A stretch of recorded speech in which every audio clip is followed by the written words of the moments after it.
I've been asked a few questions about how the lid of the 4.5 liter billy pot works with the skillet there on the Trangia set that I have now for overlanding. So I thought I would quick show how that fits together. It does fit. It's not perfect, but it's definitely close enough to cook anything you want.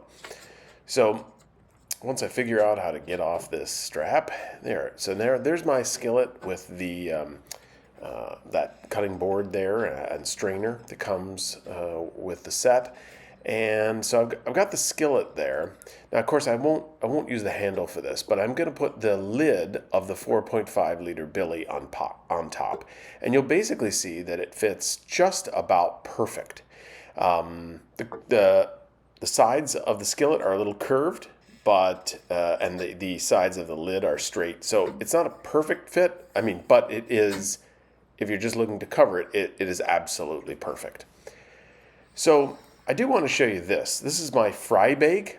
I use this as well. This is basically a Dutch oven that weighs nothing and is perfect for overlanding.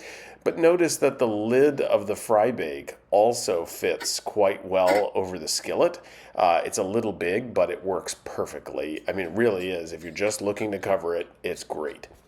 And so really, between the fry bake lid and the lid to the 4.5 liter billy pot, I am all set. So once again, I can just put this thing together. You just basically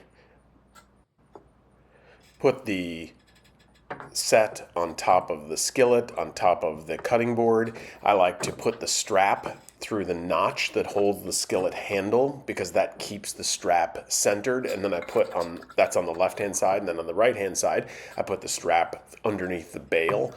And it really keeps the whole thing on there very well. It's not perfect, but it works very, very well. I'm totally happy with this.